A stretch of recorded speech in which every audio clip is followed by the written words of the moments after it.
Muchas gracias, Gabriela. Gracias a todos y a todas. Eh, una, una buena ocasión para arrancar con ya metiéndonos un poco en profundidad, como decía Claudia, con los temas impositivos. Y hoy, bueno, trataremos de abordar todos, bueno, un pantallazo de los impuestos a nivel nacional, provincial y también municipal en nuestro país. Y al final, bueno, comentar algunas novedades últimas en materia tributaria. Por un lado, el régimen de la moratoria, que se sancionó hace poco, y también el próximo paso que esperemos que se sancione el aporte obligatorio y solidario a las grandes fortunas, que justo el viernes pasado, vos Claudia lo sabrás mejor que yo, tuvo dictamen en la comisión de presupuesto, con lo cual, aunque lo hubiéramos organizado, creo que no hubiera salido, porque justo se calzó para darlo hoy, así que vamos a también comentarlo en la parte final. Bueno, yo lo que voy a hacer ahora es compartir el Power. Yo he mandado, hago la aclaración de que he mandado, he subido material y a último momento subí unos PowerPoint más para que lo tengan. No se asusten que no vamos a mostrar todos, sino que después, para que en su casa, bueno, en su casa ya están, pero después en otro momento puedan leerlo, y lógico que estamos a disposición a las preguntas de hoy y a las que vayan surgiendo, como ya dijimos, a lo largo del curso. Bueno, entonces me voy a permitir compartir el Power, así vamos siguiendo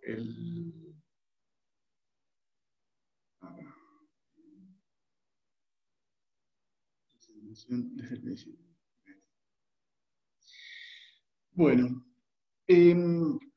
como muchos sabrán, en Argentina tenemos varios tributos, ¿sí? En donde podríamos dividirlos como un poco los primeros, o los que deberían ser más significativos, son considerados tributos a la renta y al patrimonio, que son de carácter progresivo. Ya hemos estado comentando la clase pasada, incluso también la primera clase de Jorge Sotelo, con todo lo que es historia de los tributos. Y después están todos los que son tributos a los consumos. Eso podríamos decir que sería la, la gran división que existe en materia tributaria. Lógico que también tenemos dentro de los tributos a los consumos, hay tributos más regresivos que otros, pero bueno, básicamente son tributos a los consumos que se conocen técnicamente, que son tributos indirectos. ¿Sí? ¿Por qué? Porque graban indirectamente la capacidad contributiva de las personas. ¿Sí? Tiene una incidencia regresiva, como se conoce, que también lo hemos comentado. Bueno, después vamos a hacer algunos comentarios y aspectos salientes de lo que es el régimen simplificado del monotributo, un régimen que, como bien dice la palabra, trata de simplificar o de acotar el camino a los pequeños contribuyentes, sobre todo para que puedan acceder a lo que es la registración tributaria, ¿cierto? Y figurar, ¿sí? Es un impuesto simplificado que agrupa básicamente ganancias e IVA. O sea, se hace como un régimen, justamente eso, para que no tenga que ser para el pequeño contribuyente una carga tributaria muy engorrosa, sino que simplemente pagar una cuota mensual como para poder acceder al cumplimiento fiscal que impone el Estado. Después, bueno, vamos a comentar también los tributos que se encuentran en la actividad agropecuaria, y justamente también un poco lo que ha trascendido también en los medios, para comentar también respecto de eso. Los tributos locales y municipales. Los tributos locales se conocen en impuestos como los tributos provinciales o jurisdiccionales, ya sea dentro del ámbito de la Autonomía de Buenos Aires, que el principal tributo local es impuesto sobre los ingresos brutos. Justamente también es un tributo a los consumos, en donde tiene la particularidad, a diferencia del impuesto a valor agregado, que es acumulativo. Después vamos a ver un poco y definir qué quiere decir eso y diferenciarlo con impuesto a valor agregado. Tributos municipales, ¿sí? Que acá en el ámbito de la Ciudad de Buenos Aires, capaz que no estamos tan acostumbrados a tenerlos, pero en el interior del país, y creo que hay muchos compañeros que son de todas partes del país, esos son una de las cosas positivas que podemos decir que ha tenido esta pandemia, es poder integrar vía la virtualidad a todo el país, donde se aplican, y lo cierto es que muchos municipios son muy dependientes, otros no tanto, lógico, de estos tributos municipales. Después están los tributos o aportes y contribuciones de la seguridad social, que es básicamente lo que uno aporta como empleado y lo que el patrón, el empleador, ¿sí? Debe ingresar al fisco como consecuencia de esas cargas sociales. Después, bueno, los tributos aduaneros, que están vinculados también a lo que es la actividad agropecuaria, así que eso lo vamos a manejar, lo vamos a desarrollar en forma conjunta. Bueno, respecto del impuesto a renta y patrimonio, mucho ya hemos comentado, o sea, acá la idea, imagínense que impuesto a la renta, al patrimonio, es impuesto a las ganancias, como se conoce en nuestro país, sí es un impuesto yo diría que para mí es el más complejo de los impuestos que existe en nuestro país, ¿sí? No solamente por la liquidación, sino por las distintas formas de gravar a tanto las personas humanas como las personas jurídicas, ¿no es cierto? Es un impuesto de carácter netamente personal, en donde, a diferencia de otros países, nosotros utilizamos, ¿sí?, el criterio de residencia, ¿no es cierto?, para tributar este impuesto. Es lo que se conoce como la teoría de la fuente, ¿sí? Las personas humanas utilizan para liquidar este impuesto esta teoría de la fuente, donde adopta el criterio de residencia. Es decir, un contribuyente va a tributar el impuesto respecto a donde esté residiendo, ¿sí? ¿Y qué quiere decir eso? De las ganancias que obtenga, ¿sí?, en el país como residente y también las que obtenga en el exterior. Es decir, una persona que está domiciliada acá en el país y es residente argentino, va a tributar por las ganancias que obtenga en el país y las que obtenga en el exterior. A diferencia de las personas extranjeras, ellos van a tributar ganancias únicamente por las rentas que obtengan en el país. Después, otro de los requisitos que establece nuestra ley de impuesto a las ganancias, en el caso de las personas humanas, y abocado fundamentalmente a lo que es la teoría de la fuente, es el carácter de la periodicidad y habitualidad que deben tener estos contribuyentes para quedar enmarcado en lo que es el impuesto. O sea, si una persona humana desarrolla una actividad únicamente puntual, para un hecho puntual, ¿sí?, no va a estar alcanzado el impuesto a las ganancias por haber hecho, no sé, aisladamente una venta de un reloj, por ejemplo, o vendió aisladamente una computadora que tenía en la casa. ¿Eso va a estar alcanzado por el impuesto a las ganancias? No, pues es una venta aislada, no goza de la periodicidad que requiere esta teoría de la fuente. En cambio, por el otro lado está la teoría del balance, que es lo que adoptan ya las personas jurídicas, las sociedades comerciales o cualquier otro sujeto que esté dentro del artículo 69, ¿no es cierto?, de lo que es los sujetos del impuesto dentro de la ley de impuesto a las ganancias, ¿sí?, que básicamente son las sociedades comerciales. Entonces, esas figuras jurídicas, esas formas jurídicas tributan por todo, ¿sí?, sean habitualistas o no.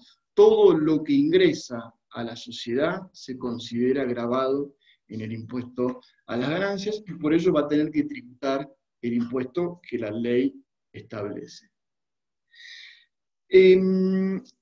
Para tener presente en el impuesto a las ganancias tenemos 4 categorías ¿sí? En donde las dos primeras, categoría 1 y categoría 2, apunta más que nada a la renta del capital, ya sea inmobiliario, capital financiero sí, especulativo.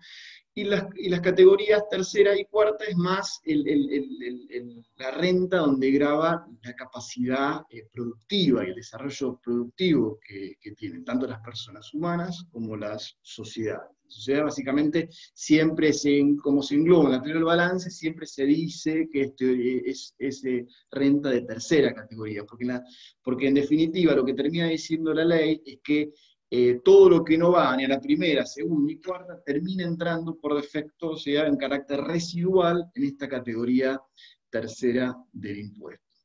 Y como les decía al principio, tanto para la que es dentro del territorio, sea renta nacional como renta extranjera, ¿sí? Todas van a tener su propia categoría. Yo puedo tener renta de fuente argentina, de primera categoría, renta de fuente extranjera, de primera categoría, renta de segunda categoría, que es intereses y rendimientos financieros, de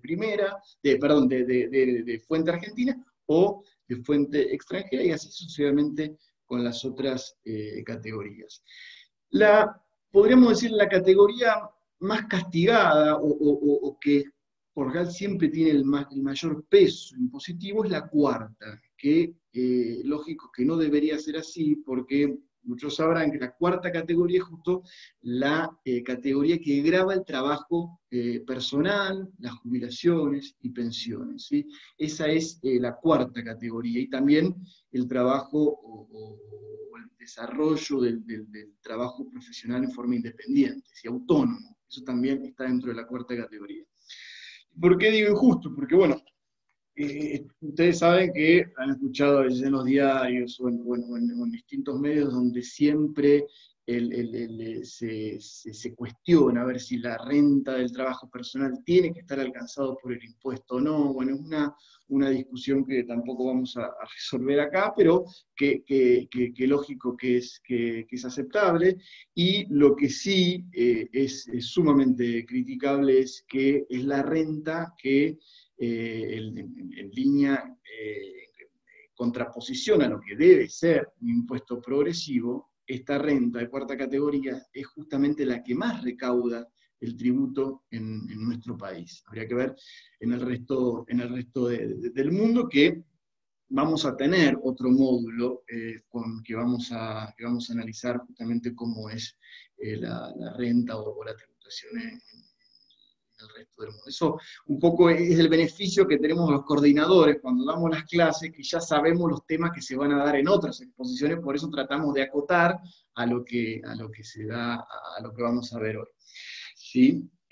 Bueno, respecto de las tasas y alícuotas, tienen que saber que las personas humanas tributan en una alícuota que va progresiva. Es una alícuota progresiva que arranca en el 9% y llega hasta el 35% en nuestro país.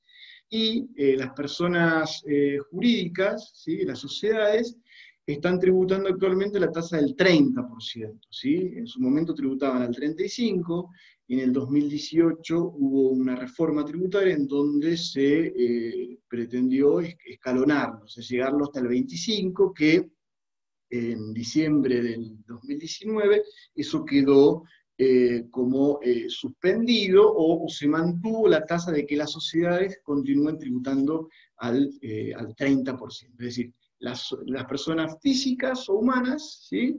Del 9 al 35%, en función de la ganancia neta que obtengan. Ahora vamos a también hacer algunos comentarios de eso, y las personas jurídicas el 30% de esa ganancia neta. ¿Qué es la ganancia neta? Para decirlo rápido y sencillo, es justamente todo lo que a mí me ingresa, todos los rendimientos y demás, yo le descuento las deducciones admitidas por ley. La ley de impuesto a la ganancia supera los 200 artículos, establece cuáles son las deducciones admitidas, tanto para, ¿recuerdan que dijimos las categorías? Bueno, para cuándo esas categorías van a tener determinadas deducciones, ¿sí? En la fuente o en el balance, que van a permitir llegar a una ganancia neta. esa ganancia neta, si vendría a ser como un resultado neto, es lo que va a terminar tributando el impuesto. ¿Mm? Lógico que ganancias, como les decía, es uno de los impuestos más complejos y requiere toda una profundización y mayor análisis que vamos a ver cómo vamos con, no solamente con la clase de hoy, sino también con todo el seminario en sí, a ver si pueden ir analizando, profundizando determinados temas del impuesto a las ganancias, ¿sí? Respecto del caso del ajuste por inflación, yo lo pongo ahí como para tener presente que, ¿qué pasa? En nuestro país es un tema que cuesta mucho superar, es el ajuste por inflación, o sea, la inflación, ¿cierto? En nuestro país, hasta el 2018 estaba suspendido, estuvo hasta no sé si fue el 90 y pico, después del 90 y pico, estuvo suspendido el ajuste por inflación impositivo hasta el 2018. Es decir, existía inflación, pero no estaba habilitado la posibilidad de que tanto las personas humanas y las jurídicas hagan el ajuste por inflación impositivo. ¿Qué es esto? Esto en definitiva es tratar de llevar a valores reales o actualizados, o ver cuál es la ganancia neta actualizada o real de un sujeto, que no es que sea ni malo ni bueno, a veces puede beneficiar, a veces puede perjudicar, depende de muchos factores, no solamente internos, sino colaterales o externos de las sociedades, a qué se dedica, la actividad, la rotación que tenga si una actividad comercial o industrial que tiene, puede llegar a generar impacto positivo o negativo en el impuesto.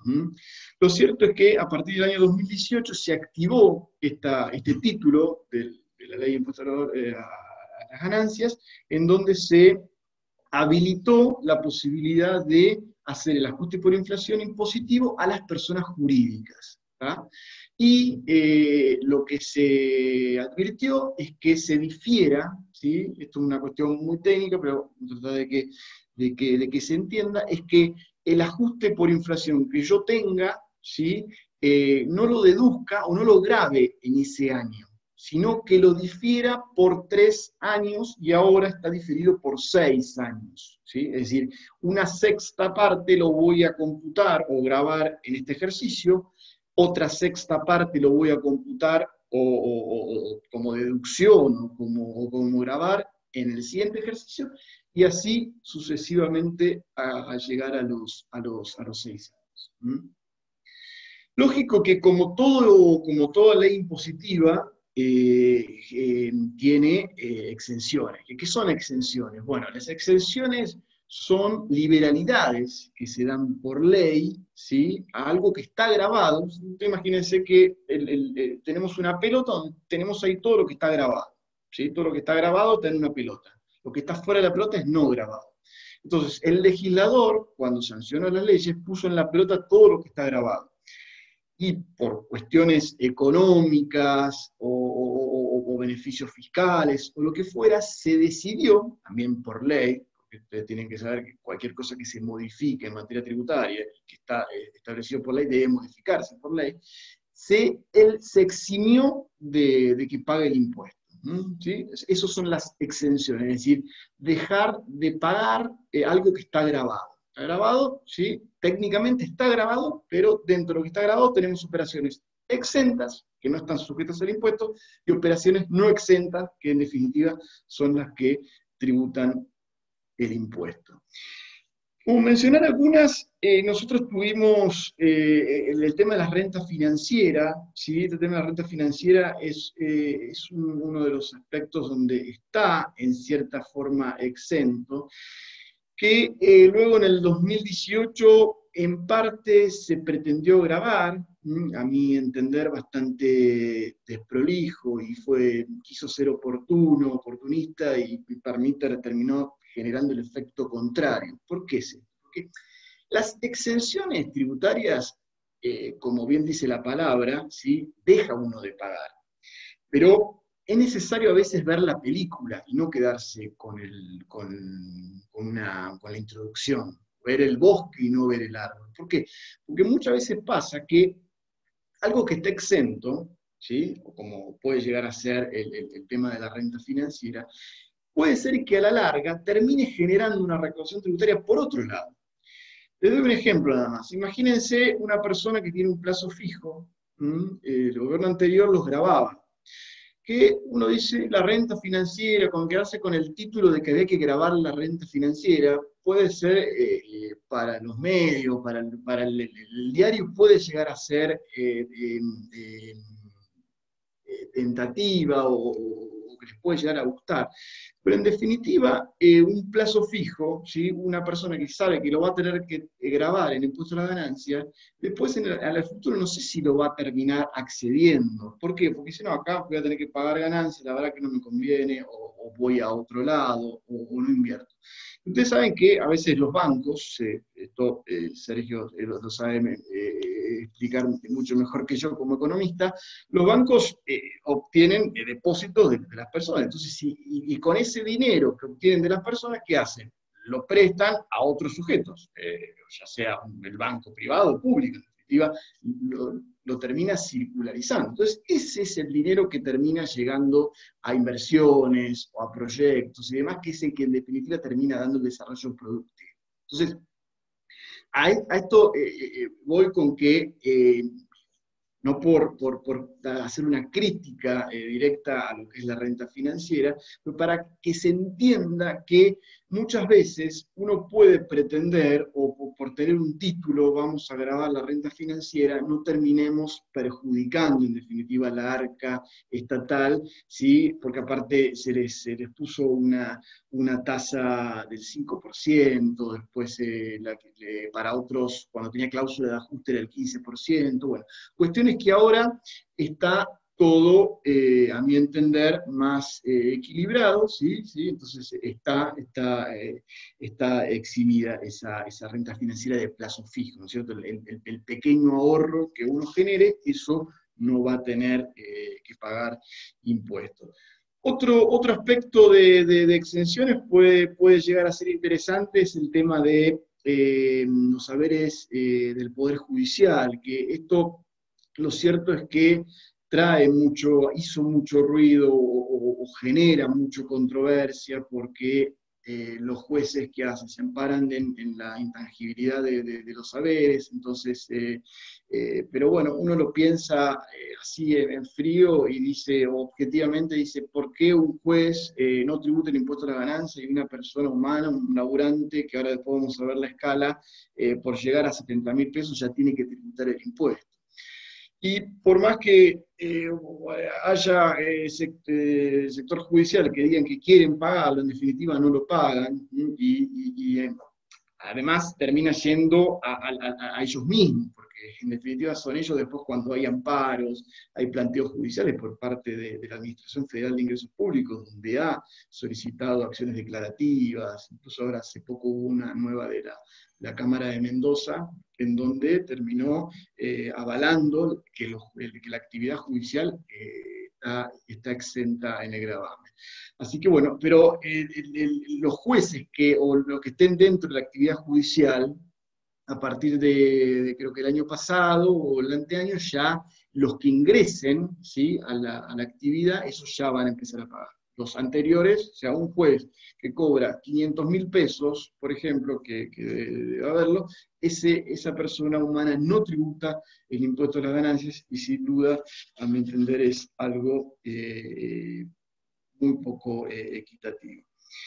Bueno, ahora, nos había quedado impuestos de bienes personales que me gustaría tomarlo después al final cuando veamos el tema del aporte a las grandes fortunas. También Fernández estuvo comentando un poco las características la semana pasada, así que ya la idea de los bienes personales ya la estuvimos analizando.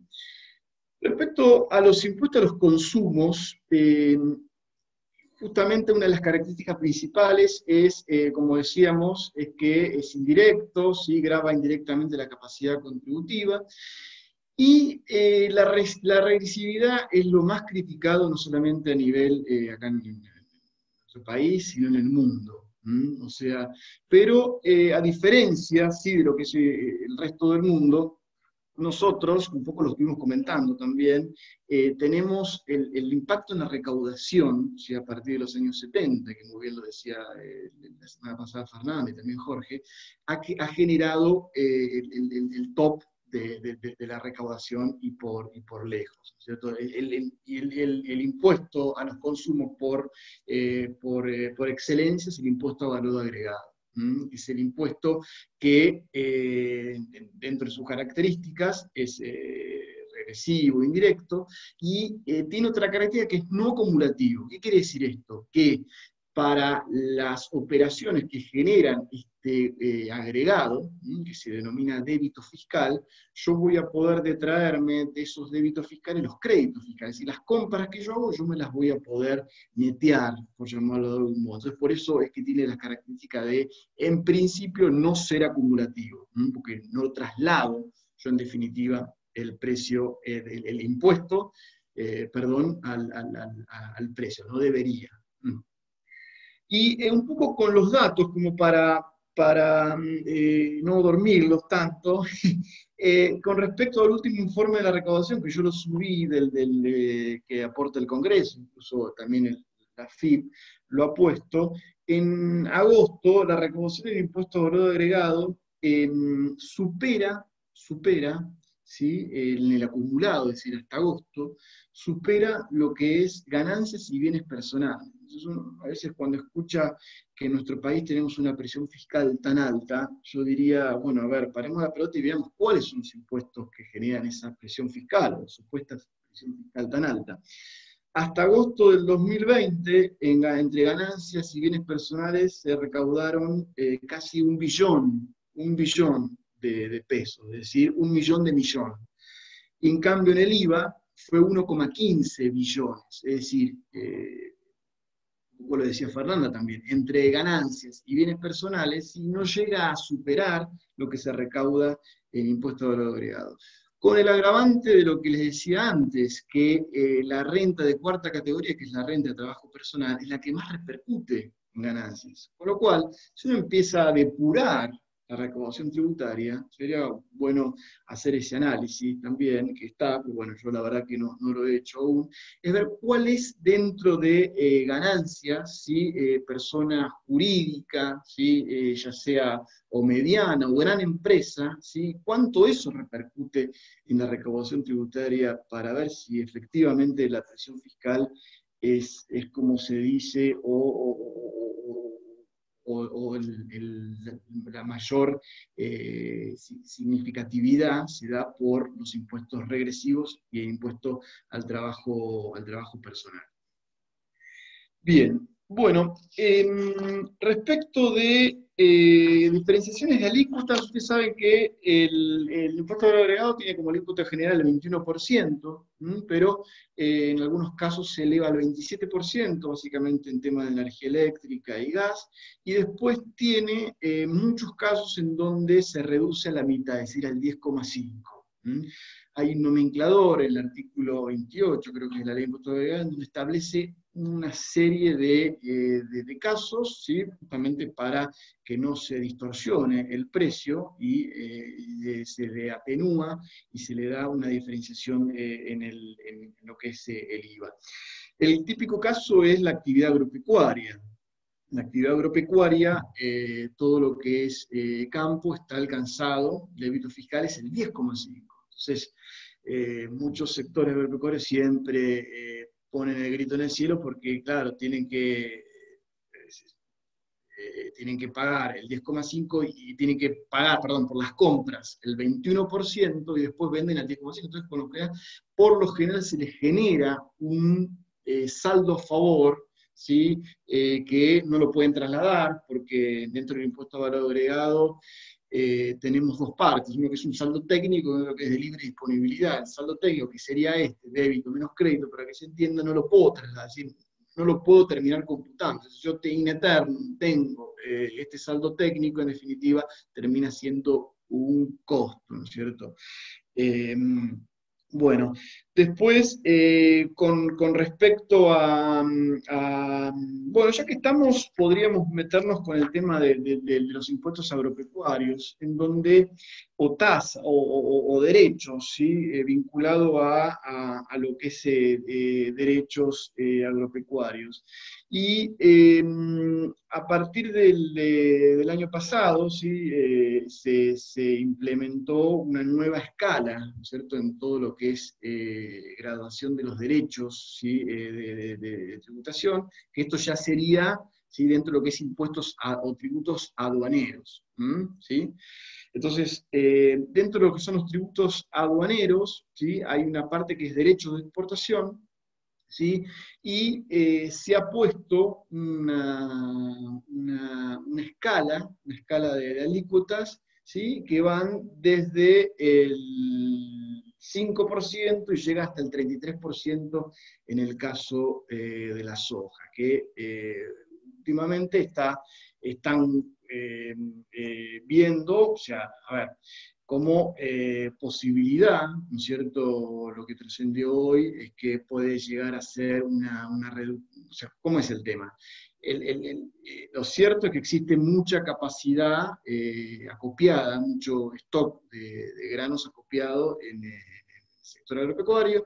Entonces, lo que se está tratando, justamente por la escasez de divisas y demás, es que se liquide eso. Entonces, una de las cosas que está o en estudio es por un tiempo reducido, o sea, corto, bajar esa tasa de derecho de exportación, principalmente a la soja, para que puedan liquidar en definitiva esos commodities, ¿sí? Y así poder incrementar este tema de las reservas bueno, que está un poco complicado. La otra pregunta, y acá me voy un poco de lo que es estrictamente tributario, y no, es qué pasa con los pequeños productores que en definitiva ya le entregaron todo el grano al exportador. Entonces, ¿y qué hace? Lógico, el exportador que ya le retuvo el 33% de eso. Entonces, con buen criterio, también se está analizando por lo que surgió en los medios públicos, ¿no es cierto? No por otro caso, que darle lo que en su momento se quería analizar como la compensación o la segmentación a los pequeños productores. Bueno, y esto ya dentro de lo que es tributos aduaneros, ¿sí? Yo subí una PowerPoint, otro PowerPoint, para que Claudia no se enoje, porque dice que no subas tanto, que no diga tantos PowerPoint, entonces lo subí, pero no los vamos a poner acá compartiendo para no abrumarlos, ¿sí? En donde, dos cositas nada más para que tengan en claro todo lo que es tributos aduaneros, ¿sí? En nuestro país, el código aduanero básicamente grava por los derechos de importación y exportación aquellas que sean definitivas. Es decir, se va a generar el hecho imponible, como se conoce en materia tributaria, ¿sí? A esas importaciones o exportaciones que se consideren definitivas. ¿Y qué es algo definitivo? Bueno, técnicamente es que se nacionalice o que perdure en el tiempo en el territorio nacional o en el territorio aduanero externo. ¿Cierto? Es una típica exportación o importación, que puede ser de bienes o de servicios. Los servicios también están alcanzados por los tributos al comercio exterior. Y bueno, en esa firmina ustedes van a tener una serie de características, ¿cierto?, de lo que son tanto las importaciones que pueden ser ad valorem o por valor fijo. Nuestro régimen por general maneja valores, es decir, un porcentaje de la mercadería declarada, ¿sí?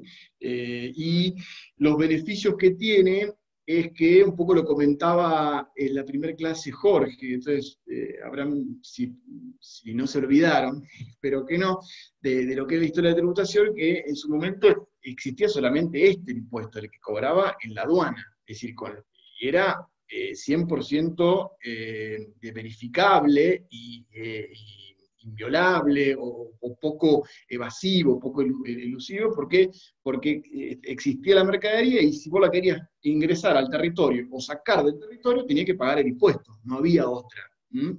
Y a vos, y de hecho hoy sigue así vigente, se conoce como el acto de libramiento de la mercadería. Uno cuando ingresa a la mercadería, hasta que no pague todos los derechos, tasas y demás que establece el Código Aduanero, no te van a librar la mercadería. Entonces ya existe lo que se conoce ahora como una ganancia ya lograda, ¿no es cierto? Una fiscalidad óptima porque hace que vos, en virtud de lo que declares, y no estás ni subvaluando ni sobrevaluando, como también hemos comentado en otras clases, estamos actuando a derecho, uno paga lo que corresponde, entonces el impuesto se recauda fácilmente y en forma correcta. Y no hay desvíos ni elusión fiscal. Bueno, después, como le decía, solamente están las gravanas definitivas. Por otro lado, tenemos lo que son las suspensivas o transitorias, que esas no pagan derechos. ¿Sí? Yo puedo traer para exhibir una determinada mercadería o para arreglarla, incluso a veces pasa, hacen temporarias de importaciones de mercadería donde yo arreglo o acondiciono o ensamblo de mercadería y después vuela, o sea, o va a otro destino, cambia de la destinación, como se conoce. Entonces, esa mercadería que viene acá, ya sea para exhibir, por una conferencia, o para arreglar, eso no paga el derecho. Si va a tener que pagar las tasas, el almacenamiento, de estadística, pero no va a pagar vendría a ser el tributo, ¿sí? No se va a dar lo que se conoce, también impuesto a las ganancias, todos los impuestos, no se va a perfeccionar el hecho imponible. Esto es un tema bien técnico que se llama perfeccionar el hecho imponible, que es decir, lo que hace que nazca la obligación tributaria. Es decir, yo cuando está el hecho imponible es que estoy obligado, en definitiva ya me pongo en sujeto obligado con el Estado. Yo soy un acreedor del Estado y en consecuencia tengo que cumplir con el pago del impuesto, y si no cumplo me van a exigir intereses, multas, etcétera, etcétera.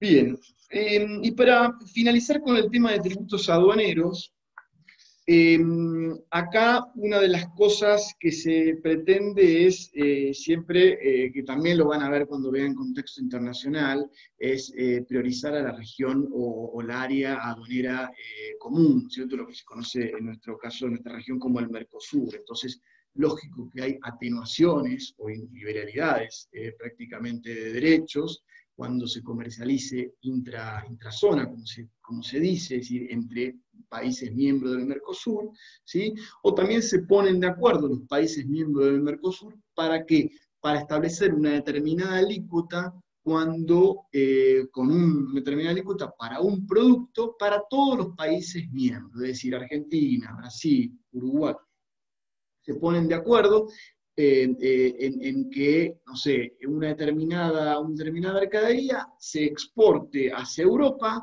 a una alícuota. Entonces todos tienen que respetar ese criterio, porque si no, como que iríamos en contra, ¿sí? No se respetaría los principios y acuerdos que se establecieron, que pretenden establecerse para el Mercosur.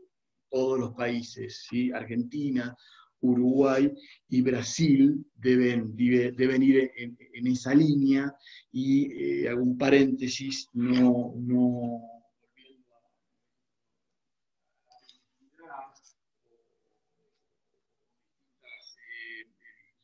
de beneficios fiscales, del otro lado del Río de la Plata, ¿sí? que se escuchan, hay que tener también cuidado si efectivamente, primero si son beneficios fiscales correspondientes, y después no nos olvidemos que estamos en una región, ¿sí? En donde la región tiene que tener cierto equilibrio, cierto respeto a esos principios comunitarios que existen, como también existen en la Unión Europea, ¿no? Bien, bueno, Y para terminar, bueno, dentro de las tasas, ¿sí? Ahí en la firmina ustedes lo van a tener, tenemos tasa de estadística, que es a los fines estadísticos, tasa de comprobación de destinos, en donde efectivamente se analiza lo que se declaró, ¿sí? A qué tipo de actividad va a ir, tasa de almacenaje, ¿sí? Cuando están varios días, no sé si a veces escucharon que está una mercadería parada en la aduana y a veces los importadores ponen el grito en el cielo. ¿Por qué? ¿Por qué? Porque se les genera un costo muy alto de almacenaje. Es decir, hay mercadería aparte que tiene que estar resguardada en cámaras frigoríficas, en cuidado para que no se deteriore. Entonces, esa es la tasa de almacenaje. Y después tasa de servicios extraordinarios, que es cuando, no sé, una determinada mercadería tiene que entrar en horarios nocturnos o de madrugada, entonces se le cobran como otros aranceles a esa, como un tributo adicional, ¿cierto? Una tasa adicional. Bueno, esto sería un poco lo que es tributos aduaneros, y me pareció más organizado meterlo con lo que es tributos a la actividad agropecuaria, que, digo, como conozco también el programa, va a haber un módulo donde justamente se va a tratar casos puntuales del campo, de la minería, el petróleo, así que quédense tranquilos que después se va a retomar, si alguno tiene alguna duda, lo que fuera de materia así agropecuaria, se va a retomar este tema. Bueno, después hay otros impuestos a los consumos, impuestos indirectos, como ser impuestos a los combustibles o impuestos internos, ¿sí? Con respecto a impuestos internos, ¿sí?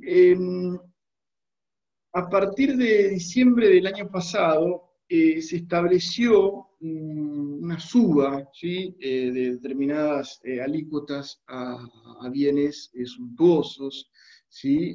Que de alto valor, que el impuesto interno es lo que se conoce como impuesto de bienes que son lujosos, ¿no es cierto? Impuesto al lujo que se conoce, pero principalmente tiene dos objetivos, impuestos internos. ¿Qué es? Uno justamente es gravar a los objetos suntuarios, alhajas, coches de alta gama, aeronaves, embarcaciones deportivas. Y por otro lado, es alcanzar a determinados bienes no de alta gama, sino que más como medidas preventivas, como ser alcohol, como ser cigarrillos, ¿sí? Cosas que puedan deteriorar la salud. Entonces se puso este impuesto para atacar y tratar de bajar el consumo esos, de esa mercadería. ¿Mm?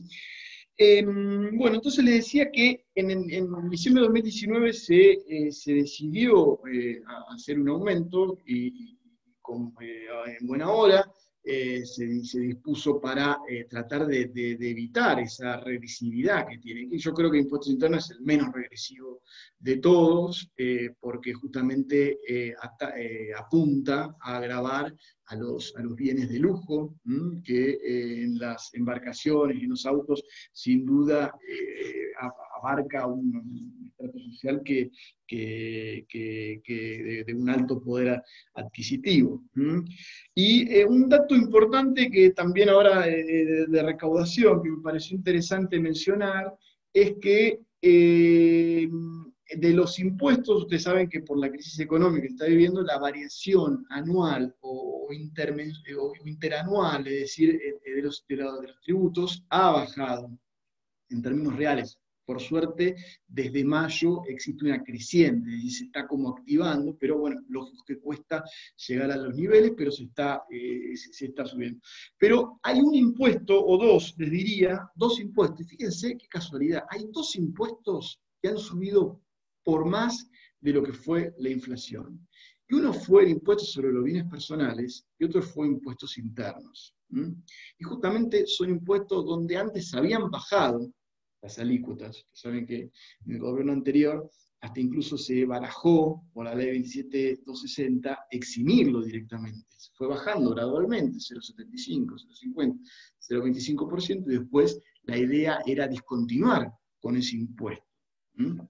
Bueno, ese impuesto de bienes personales, que a partir de diciembre de 2019 alcanzó los valores que tenían que alcanzar en las tasas, fíjense que haciendo una proyección de los primeros 8 meses, comparado con los 8 meses anteriores, subió un 462%.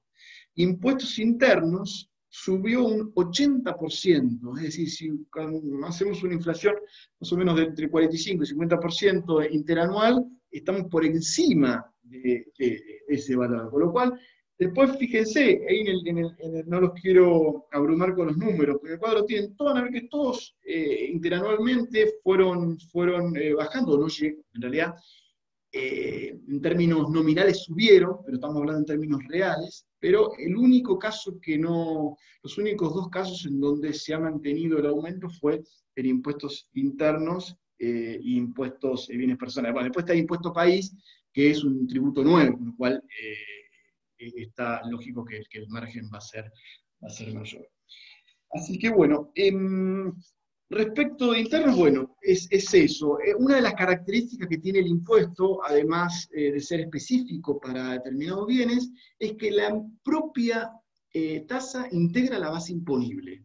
Esto es muy particular, no van a ver en otros impuestos que pase algo así. Por eso vamos a tener una tasa nominal y una tasa real. Es decir, repito, la base imponible, ¿sí? Integra, o sea, el impuesto, perdón, integra la propia base imponible. Con lo cual hay que hacer, como se conoce el impuesto, un grossing up, para ver qué tasa real tengo que aplicarle para poder llegar a determinar el monto, ¿sí? Así que bueno, eso sería lo que es impuestos internos. Voy relojeando la hora. Y bueno, con respecto a impuestos de combustibles, que ha tenido muchos comentarios, sobre todo en la moratoria, ¿sí? Lo que tienen que tener en claro es que no es una retención, esto es un impuesto a los consumos, es el mismo caso que el impuesto al agregado, es decir, técnicamente no es una retención, y en la vida real tampoco es una retención, pero a veces se confunde como que es un impuesto que se termina reteniendo, y no, es como el IVA, o sea, es un impuesto que se termina, en definitiva, trasladando, pero técnicamente no es una retención, es un impuesto que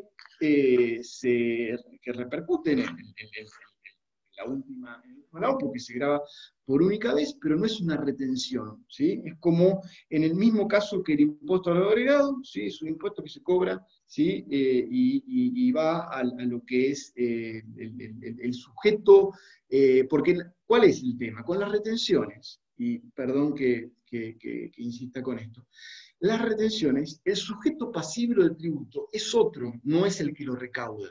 Por eso soy agente de retención. Es decir, yo, en este caso Juan Pablo Futen, le retengo ganancias, le puedo retener IVA, también le retengo otro tributo a un tercero, pero el tributo en cabeza de quién está, de ese tercero. Yo soy agente de retención, es decir, yo actúo por facultades que me da, o obligaciones que me delega por la ley 11.683 el fisco, yo actúo como recaudador. Y ese dinero lo retengo o lo percibo a un proveedor y se lo tengo que ingresar al fisco. Pero el tributo no va en cabeza mía, va en cabeza del tercero, por eso las consecuencias tributarias y penales son mucho más agravadas que el resto. En cambio, el impuesto sobre los combustibles, cuando se da el hecho imponible en cabeza propia, soy yo el sujeto pasivo del impuesto. Y es el mismo caso que IVA y que ganancias. En mi persona es el que recae la carga tributaria. Yo soy el sujeto pasible del tributo. ¿Mm? Bien, bueno, Después, respecto a los impuestos locales y municipales, para decir, pues ya la clase que viene va a estar Alejandro Otero, que es un especialista en todo lo que es coparticipación, impuestos intraprovinciales, se va a dedicar, va a estar hablando de este tema. Lo único para comentar es que en impuestos sobre los ingresos brutos podemos liquidarlo en forma local, o lo que se conoce como convenio multilateral. En esos casos se divide, porque el convenio multilateral es distribuir entre todas las jurisdicciones del país cuánto corresponde a uno y cuánto corresponde a otro. ¿Para qué? Para poder evitar lo que se conoce como la doble o múltiple imposición. Es decir, yo hago una venta de acá a Santa Fe, ¿y quién va a recaudar el impuesto sobre ingresos brutos? ¿Capital, provincia de Buenos Aires o Santa Fe? Bueno, para eso está el convenio multilateral, para adecuar y hacer una organización de acuerdo a lo que dice la ley de convenios multilaterales, cuánto le corresponde a Santa Fe, cuánto le corresponde a Cava y cuánto le corresponde a la provincia de Buenos Aires. Es decir, el convenio multilateral no determina impuestos ni saca impuestos, solo distribuye base, es decir, base de imponible. ¿Ah? Bueno, y después otro tema que antes de arrancar con los últimos, bueno, que me falta un poco todavía, es el tema de las tasas municipales, ¿sí? Que lo que a mí esto nada más quiero que sepan, ¿sí? Que los municipios tienen esta carga tributaria, a veces les genera una gran ayuda, porque 2 de cada 5 pesos que reciben los municipios corresponde a estas tasas municipales, o sea, casi el 50%, por lo cual, y es la forma que tienen los municipios muchas veces de financiarse, ¿sí? A veces, ahí lo pongo como temas conflictivos, muchas veces pasa que se cuestiona, se trata de distorsionar el objetivo de los impuestos municipales para que no sean lo que se considera en la doctrina no gravar o no ser análogo a uno coparticipable o a un impuesto nacional. Entonces muchas veces existen planteos de inconstitucionalidad respecto de este tema, o que no se prueba el servicio con la tasa de inspección de seguridad y higiene, que es la que más recauda, el 75-80% de los impuestos municipales se da por esta tasa de inspección de seguridad y higiene. Entonces muchas veces se generan esos conflictos porque muchos ciudadanos en los municipios perciben que no se genera esa contraprestación por parte de la tasa. Entonces efectivamente el municipio debe cumplir con la prestación de lo que es la seguridad, higiene y demás. Bien, bueno, después el régimen simplificado, un poco estuvimos comentando. Yo con esto quiero mencionar un par de cosas. Ya todos conocen lo que es el régimen del monotributo, y sin duda es no solo por la recaudación que le genera al Estado, que en términos de planificación y de proyección, no tanto por la cantidad de recaudación que sea, sino porque saben que es un impuesto mucho más organizado que el resto. Y incluso ustedes saben que los más cumplidores son un régimen simplificado para el pequeño contribuyente. O sea, después si tenemos el módulo de la recaudación tributaria lo podemos retomar, pero es un régimen simplificado donde genera un gran ingreso al fisco, y al mismo tiempo le da la posibilidad al pequeño contribuyente primero para figurar como contribuyente, ya sea para poder tener una cuenta bancaria, generar un préstamo, figurar en lo que es aportes y contribuciones también de seguridad social, tener una obra social. O sea, eso desde ese punto de vista, no solo en lo tributario, sino también en lo social y en lo de darle facilidades al pequeño contribuyente, yo creo que sin duda es una herramienta imprescindible.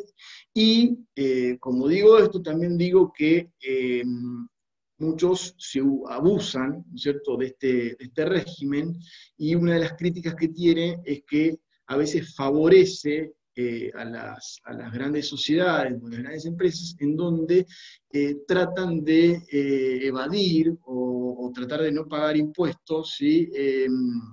Utilizando la figura del pequeño contribuyente. Esto es así, o sea, el que liquida lo debe conocer también, o sea, el pequeño contribuyente sí le factura a una sociedad, entonces puedo desgravar yo como empresa, pero lógico que el objetivo ha sido sin ninguna duda otro, y como les dije al principio, era generar esta facilidad al contribuyente para poder existir y no tener que hacer algo tan sofisticado y tan rebuscado, una liquidación que es ganancias e IVA. Entonces tenemos este régimen simplificado para que el pequeño comerciante o el pequeño autónomo, independiente, pueda figurar y quedarse tranquilo de que contribuye con sus impuestos pagando esta cuota mensual de monotributo y lógico, y el papel del fisco como controlador de evitar que se distorsione, se tergiverse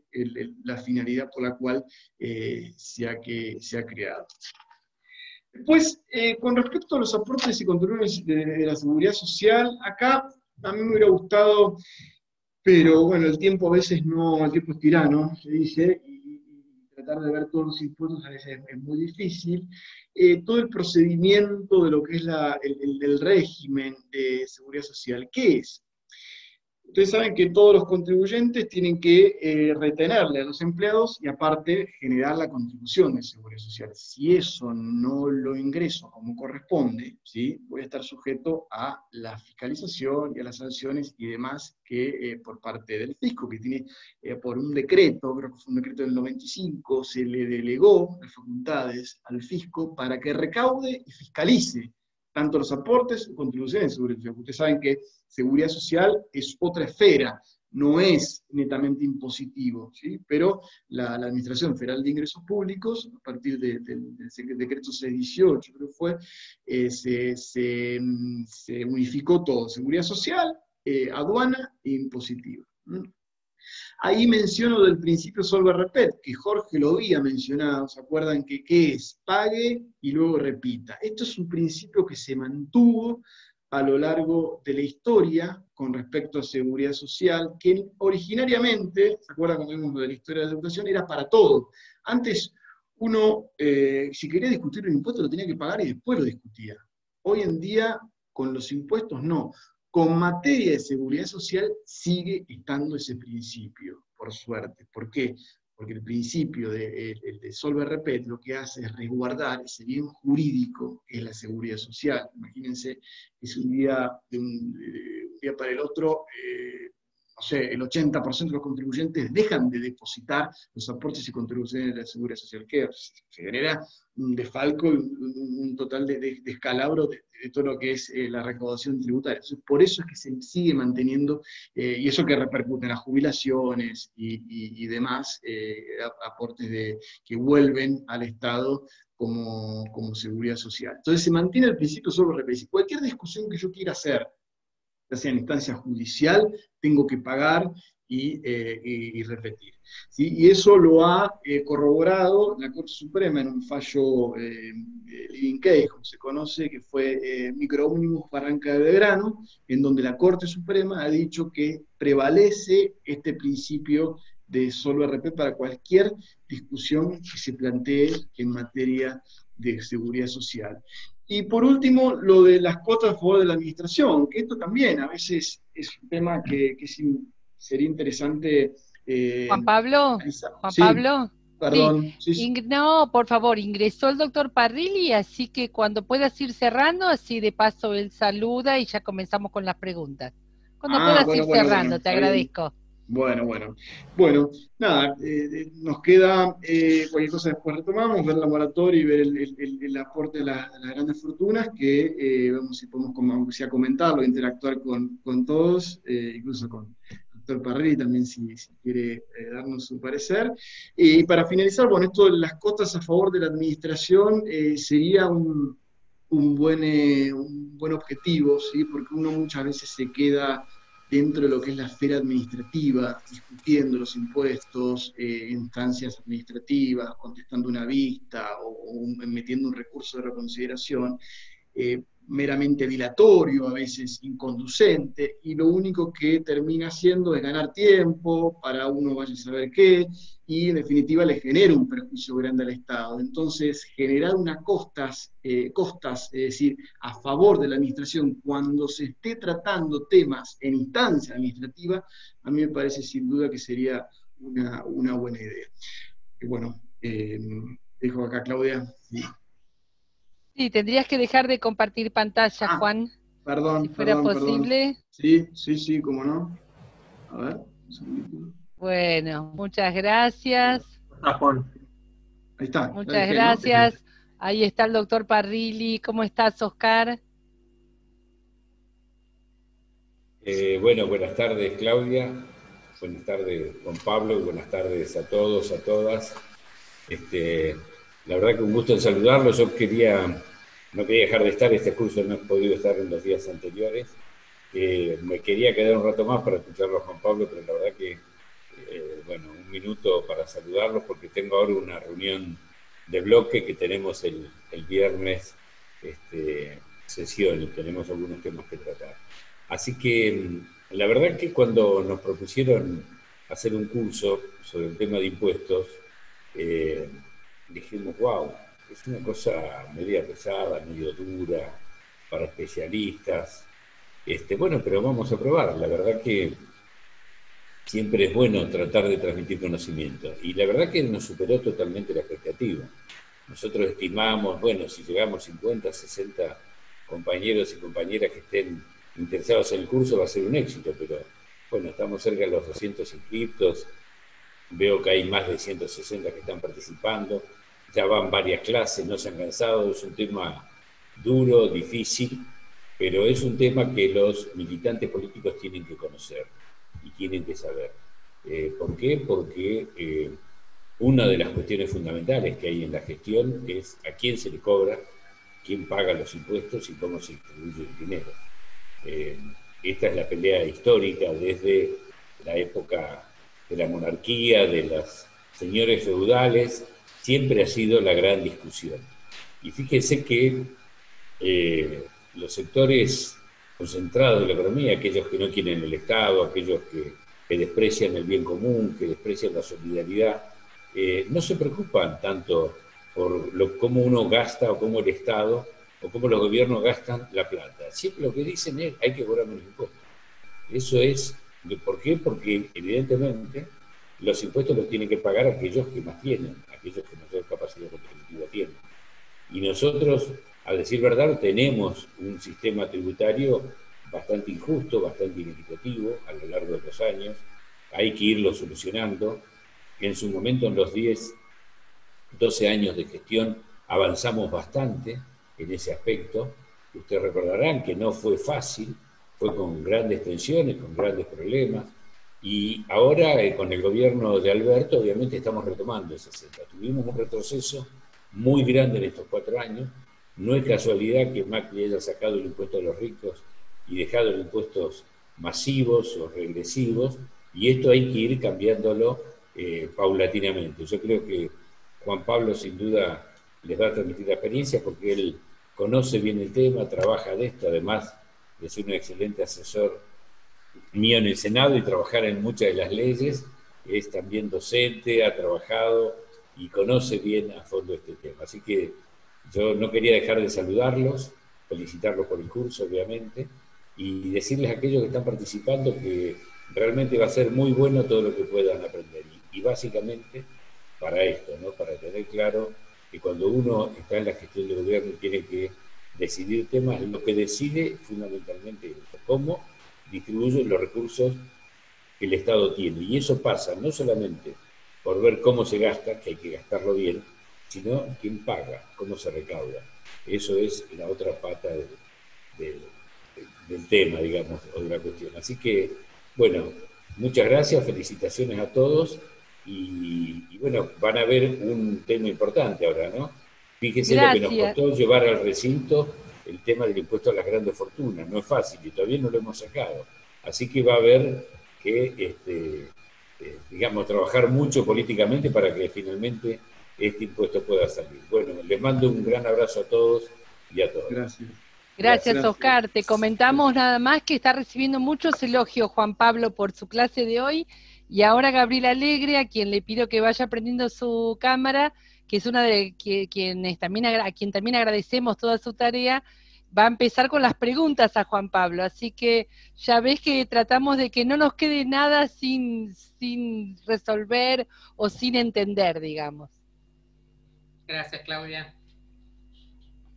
Gracias, Oscar, y gracias por darnos la oportunidad de la posibilidad de hacer el curso de Impuestos a su Patria. Gracias.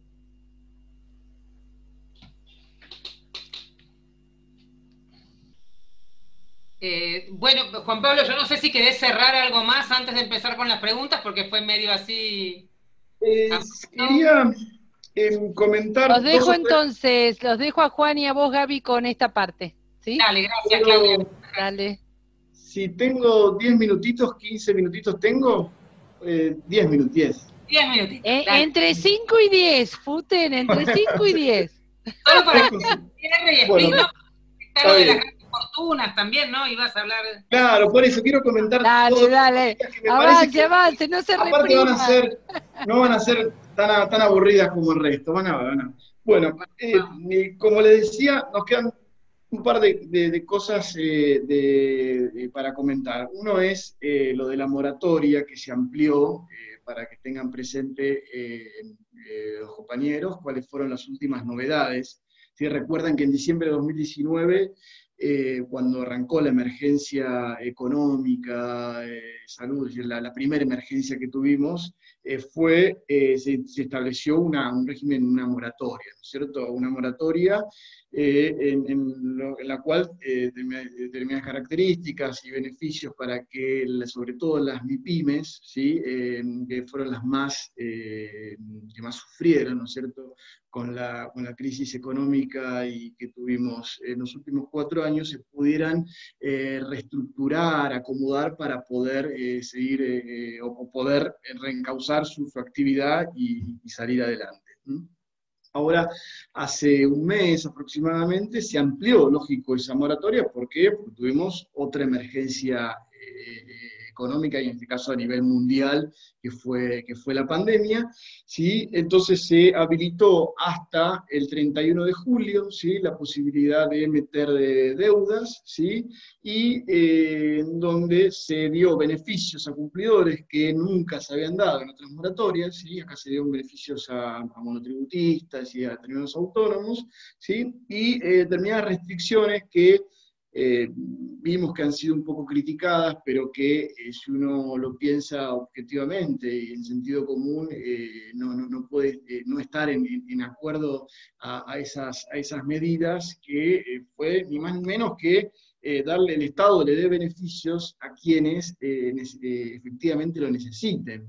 Recuerden que se establecieron restricciones desde el punto de vista cambiario, de que no se podían acceder al mercado de contado con liquidación o de dólar MEP, ni poseer activos en el exterior, a menos que se repatrien. Una cuestión que es más de sentido común, como muchas veces se ha dicho, en donde el Estado no va a salir a ayudar a gente que posea activos financieros en el exterior, y máxima considerando lo que la semana pasada Fernanda nos decía, donde hay más de 400.000 millones de dólares de fondos existentes en el exterior. Así que sin duda, yo creo que ha sido una excelente medida darle una ampliación de la moratoria, y a determinados contribuyentes que quieran acceder a ellos, bueno, no tener este beneficio de seguir especulando con los activos financieros, donde en definitiva no le terminan dando ningún beneficio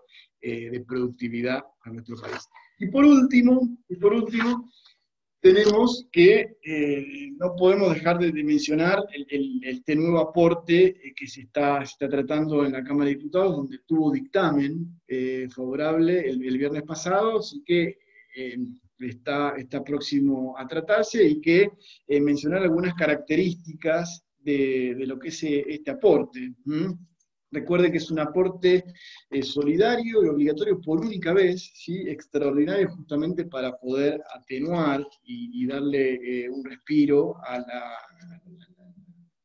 Estado para poder afrontar determinados gastos, ¿sí? Que son exclusivamente destinados a lo que dice el proyecto, ¿sí? MIPYMES, al servicio de salud, ¿sí? A los sectores donde más han sido dañados como efecto del coronavirus, ¿sí?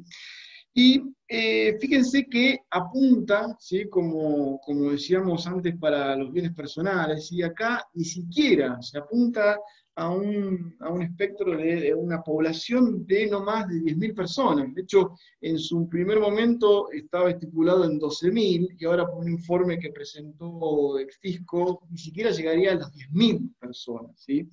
Y a mí me gustaría comentar algunos datos, ¿sí? Del informe que ha hecho la FIP respecto de esto, ¿sí? En donde ustedes recuerden que es un aporte donde va a estar alcanzado los que tengan un patrimonio superior a 200 millones de pesos. Es decir, a partir de 200 millones de pesos yo voy el contribuyente. Los 12.000 personas van a tener que tributar ese impuesto. Y según el informe de la FIP, fíjense, un dato muy, muy interesante, es que hay 888.000 personas que tributaron el impuesto sobre bienes personales, ¿sí? Alcanzaron un valor declarado de 16 billones de pesos, ¿sí? Y de ese total de 800.000 personas, de los 44 millones de argentinos, 900.000 pesos, para poner números redondos, tributan bienes personales, y de esos 900.000 personas tributaría solo 10.000 personas, o sea, 10.000 argentinos residentes, ¿sí? Acá, o que sean extranjeros, que posean bienes acá en el país, tributarían este impuesto. Y dos datos para comentar, nada más. De ese total que se pretende recaudar, que se estima, según la FIP, recaudar más de 300.000 millones de pesos, ¿sí? El 50% de eso estaría en cabeza de 253 personas. Es decir, 253 personas, ¿sí? Estarían aportando, ¿sí? El 50% de lo que se va a recaudar, ¿sí? La mitad. O sea, la mitad de lo que se va a recaudar lo van a aportar 253 personas. Uno escuchaba al diputado Ojeda que decía, en tono jocoso, decía, entran en un avión, y es verdad, 253 personas es un avión, ¿sí? Que van a aportar el 50% de ese aporte total. Y como para terminar, ¿sí? También, como agrega el último párrafo del informe de la FIP, en donde establece que de esa mitad, de ese 50%, el 92%, o sea, del 50% de esos 253 personas, el 92% son activos financieros en el exterior, ¿sí? O sea, estamos hablando de aproximadamente 133.000 millones de dólares, ¿sí? Esto, una vez se pregunta si faltan o no faltan dólares. En definitiva la pregunta es que dólares sobran. Lo que hay que hacer es traerlos, o hacerlos producir en nuestro país. Así que, bueno, con esto ya termino, Gabriela. Perdón, entendí un poquito, pero bueno. No, excelente, excelente. Mira, yo solo voy a hacer una primera pregunta, después lo dejo a Sergio. ¿Debe andar por ahí? ¿Está Sergio? No lo veo.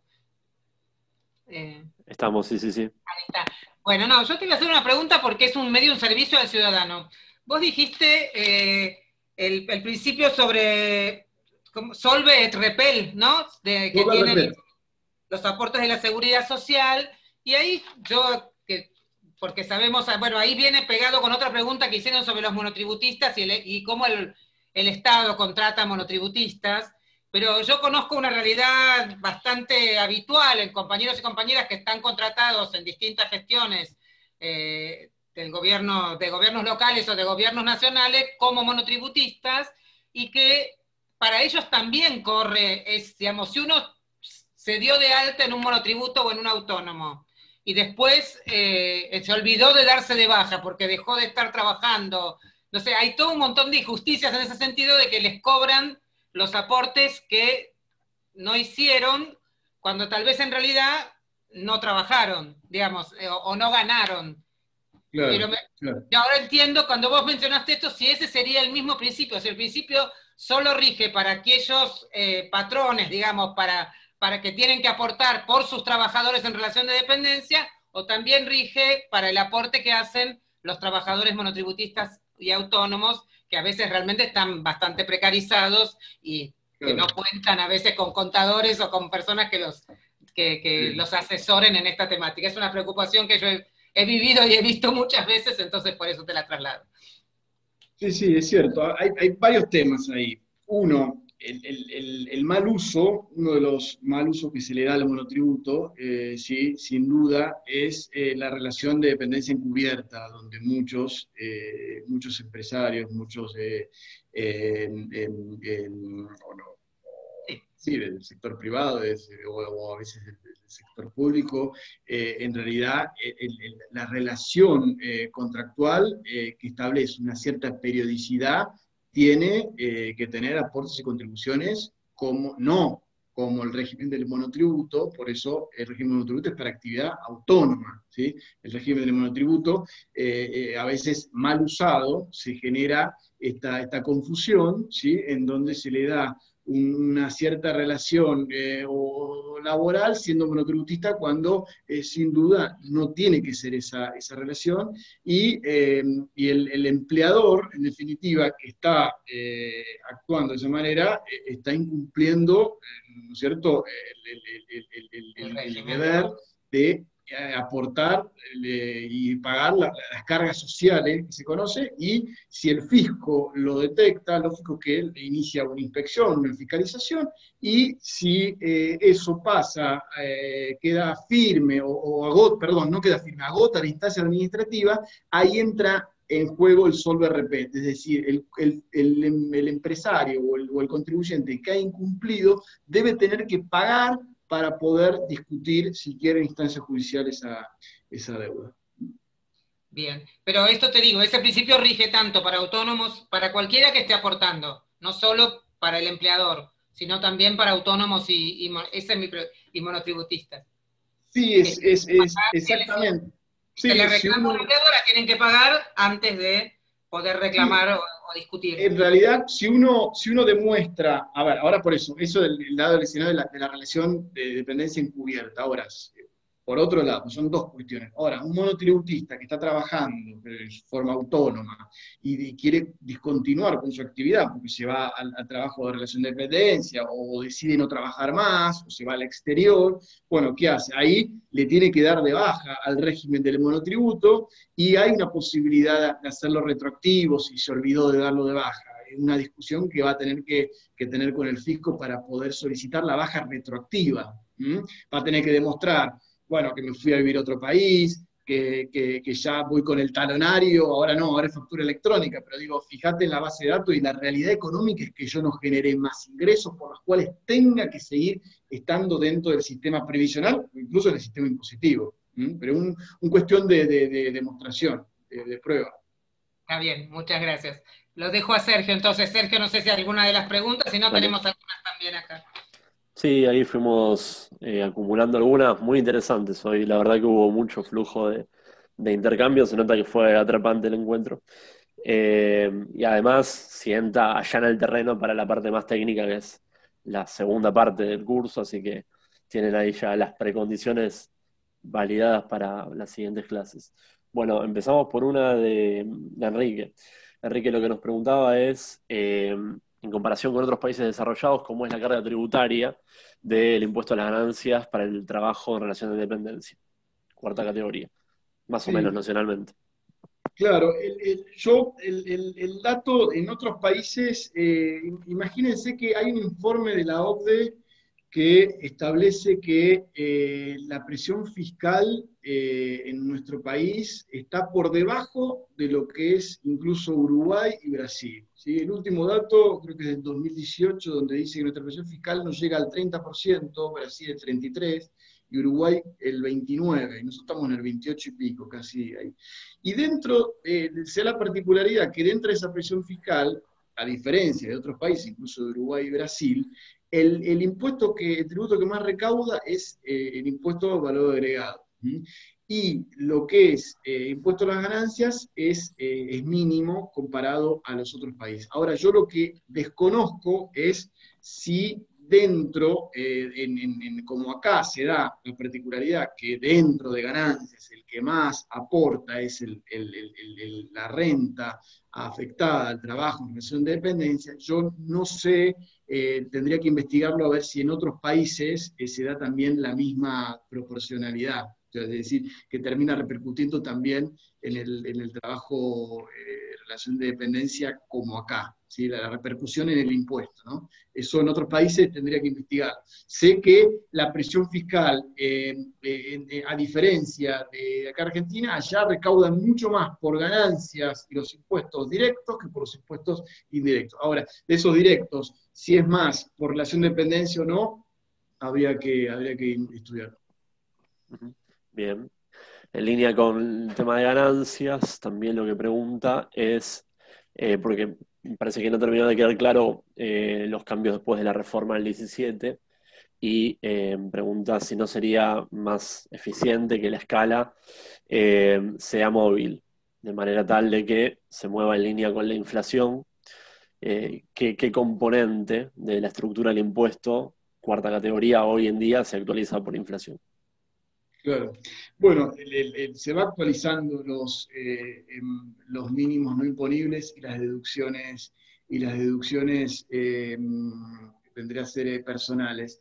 En cuarta categoría, sí, yo creo que la escala, yo creo que es un tema pendiente lo de la cuarta categoría, y retomando lo que decía antes. O sea, imagínense una persona humana con familia, mujer o cónyuge o marido y 2 hijos, tributa a partir de los 73.000 pesos. O sea, a partir de los 73.000 pesos ya tributa el impuesto a las ganancias. Y si no tiene cónyuge ni hijos, a partir de los 55.000.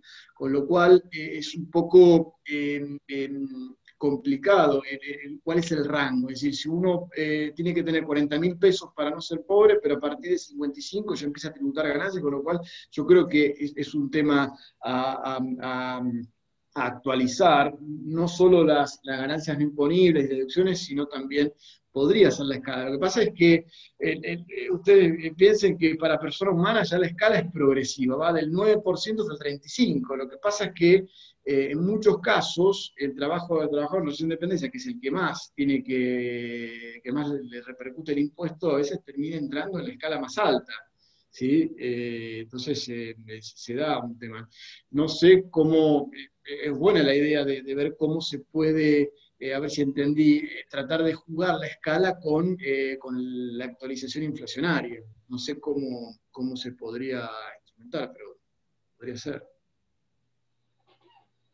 Está bueno porque son asignaturas pendientes que son estructurales y son debates que también nosotros y nosotras tenemos que dar, ¿no? Sin miedo, digamos, en términos de que son realmente temas que la estructura impositiva de nuestro país, bueno, se debe estos debates hace décadas y son complejos, tienen sus bemoles, pero es importante darlos. A tono con esto, con los aspectos estructurales, otra de las compañeras, que es Karina, preguntaba si no considerás que tenemos una alícuota de IVA después de los sucesivos aumentos a lo largo de la historia, que quedó demasiado alta. Demasiado alta. Sí, yo comparto, lógico. No sé qué opinan Gabriel y Sergio también, yo creo que sí.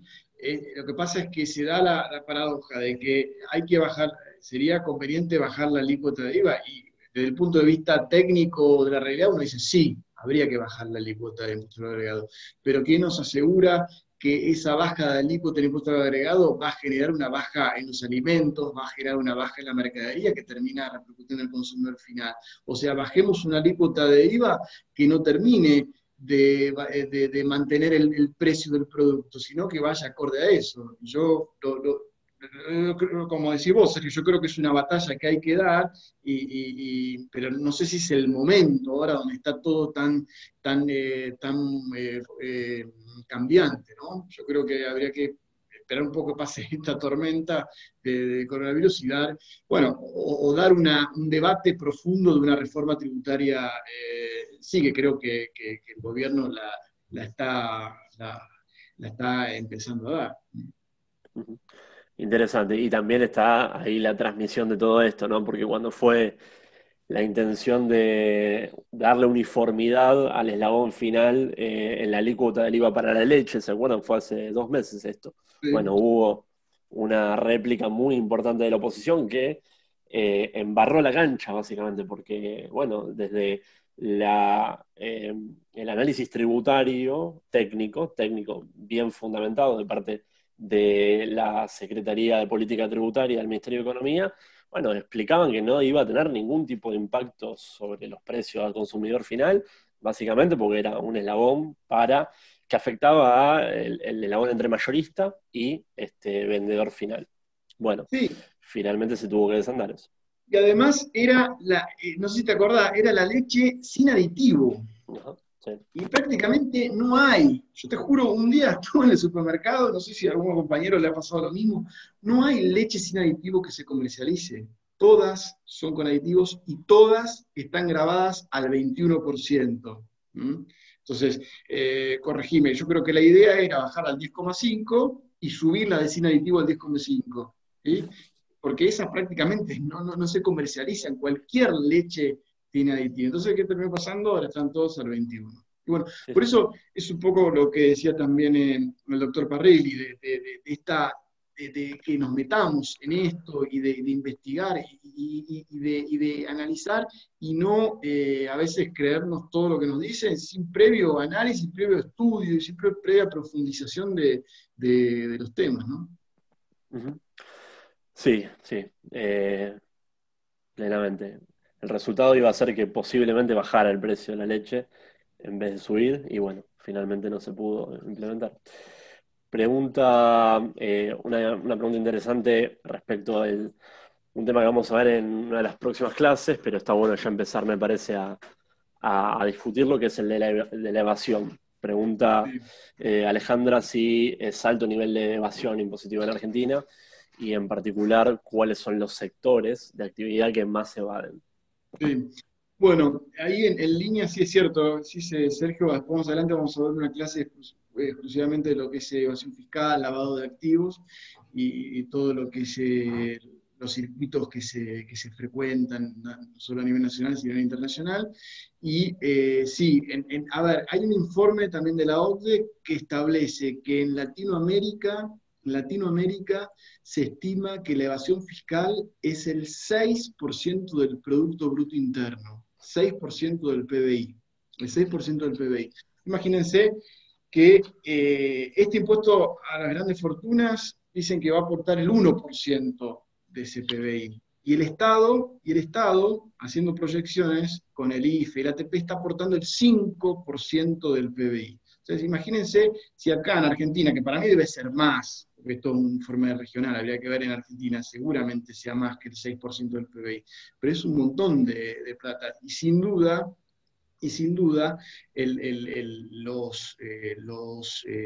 los máximos evasores son los grandes empresarios, no solo porque mueven volúmenes de plata tremendo, sino porque tienen las estrategias o los asesoramientos, ¿sí? Elevados y capacitados, de manera tal de buscar, ¿sí? Las formas de evadir. Porque, a ver, el término de elusión no es, eludir un impuesto no es algo ilegal. Eludir es buscar la forma de pagar menos impuestos dentro de la legalidad. Ya la evasión es un delito, la evasión es una acción tendenciosa y fraudulenta, ¿sí? De agraviar las arcas estatales en forma dolosa, ¿no es cierto? Entonces es distinto. Y yo creo que sin duda en los eslabones más altos de los poderes adquisitivos empresariales es donde mayor evasión fiscal se da. Lo que pasa es que muchas no nos enteramos. Porque hasta que llegue el fisco a fiscalizar y demás, que de un conjunto, de un universo, no va al 100%, entonces a veces es difícil, pero sin duda si tendríamos, según el informe de la OCDE, el 6% del PBI que se va imagínense, o dicho de otra manera, si tendríamos esa plata, en vez de evadirla acá, capaz que se podrían bajar impuestos o o recursos de otro lado.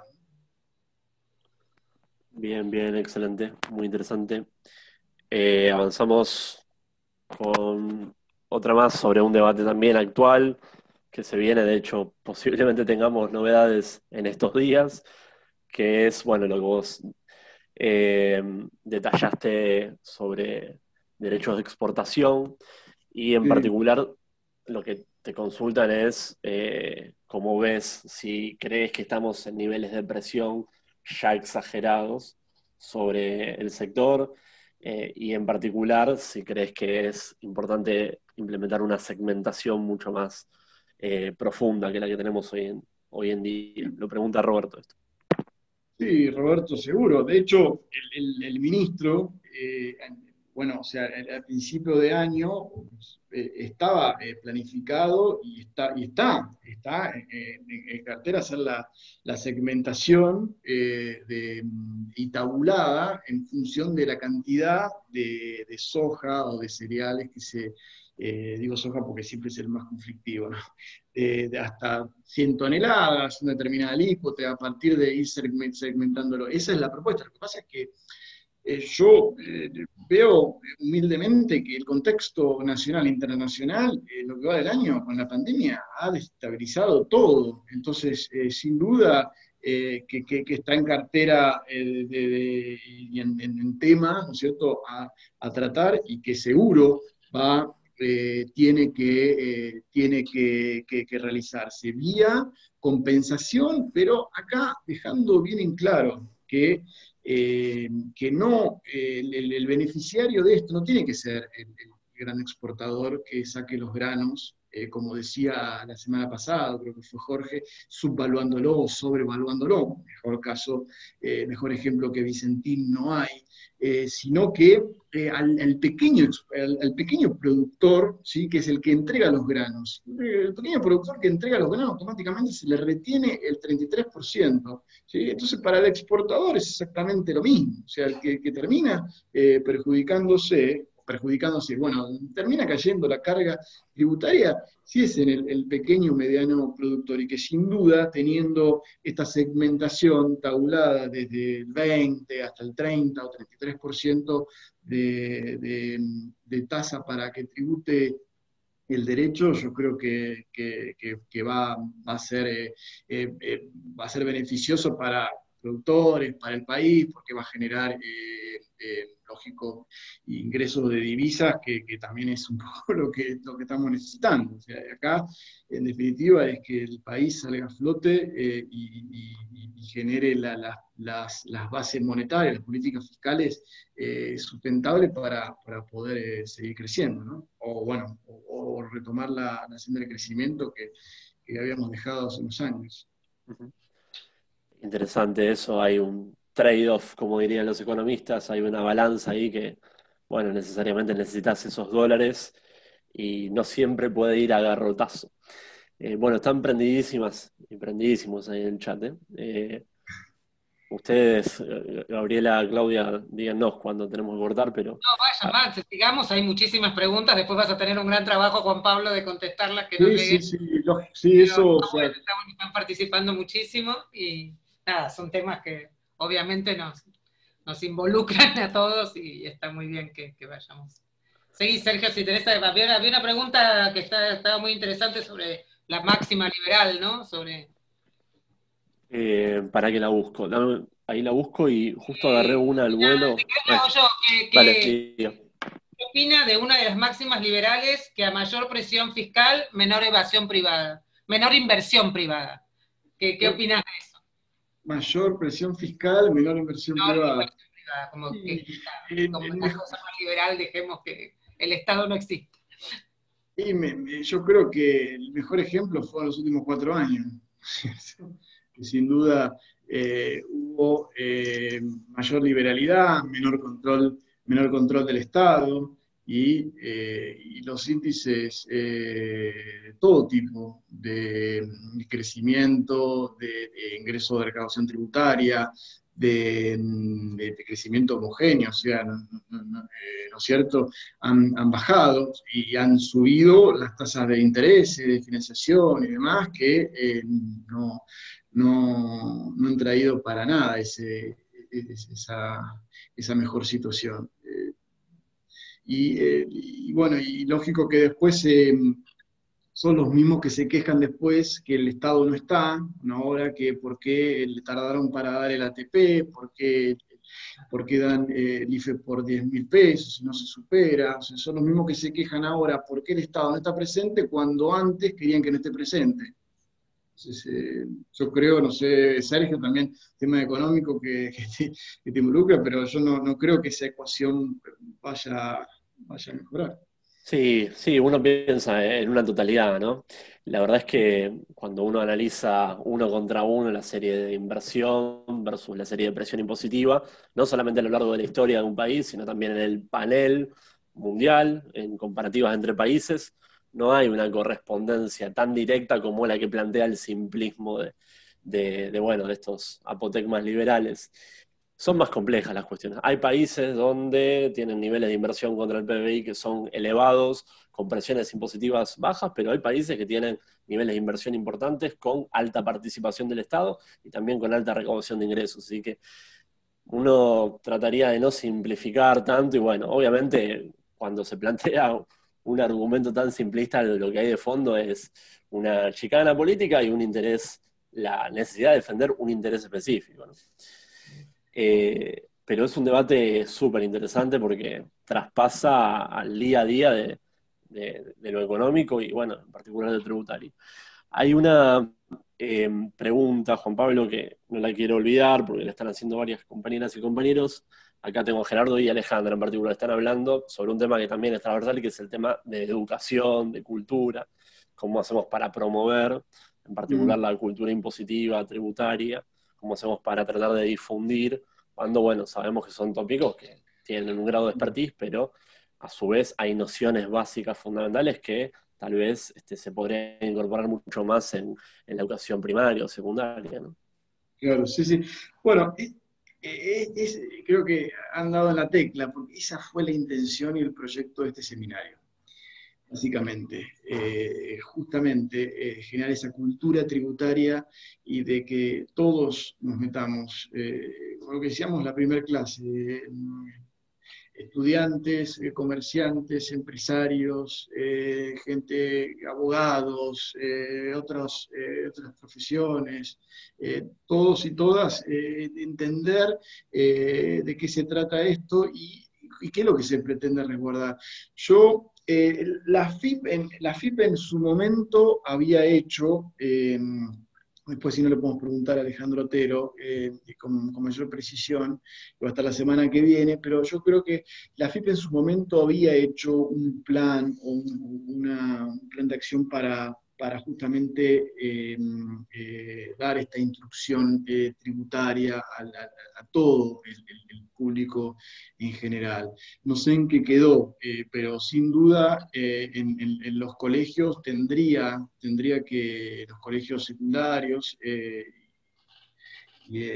incluso también en las facultades, cuando se hacen prácticas y demás, que se metan en los temas tributarios, pero en los colegios sin duda tendría que haber una materia específica, no solamente lo que fuimos a bachiller de contabilidad y nada más, sino también de aspectos tributarios para que se concientice la gente. Yo creo que es eso, es generar esta cultura tributaria para que haya concientización de la gente de lo esencial que es contribuir y de que el Estado esté presente, porque volviendo a lo que decíamos antes, cuando tenés un Estado ausente pasó lo que pasó en los últimos 4 años. Cuando tenés un Estado presente, pero agarraste la sartén o agarraste el enfermo en terapia intensiva, como nos pasó a nosotros, y vino la pandemia, es todo mucho más difícil. Pero por suerte está el Estado presente ahora ayudando en la medida de sus posibilidades, porque una de las cosas que también tenía anotado yo para decir es las críticas que podemos llegar a tener al aporte que no sé, no me entra en razón las críticas que pueden llegar a venir, o sea, de algún sector sí, pero de otro no. Otra de las cosas es financiarse mediante, vos esto Sergio lo sabés mejor que yo, de empréstitos forzosos, ¿cierto? Un empréstito forzoso. sería pedir un préstamo donde el Estado, en definitiva, a diferencia de este impuesto, se termina haciendo cargo de los intereses, amortización y demás. Pero no nos olvidemos que el gobierno anterior se endeudó, fue el máximo endeudamiento en tan poco tiempo que tuvimos, y hoy acceder a un empréstito, lamentablemente, por el riesgo país que tenemos, que por suerte bajó un montón, pero tampoco ya como que vaciamos ya toda la lata, ¿no? Era imposible también acudir a un préstamo, que tampoco me parece que es la política de este gobierno.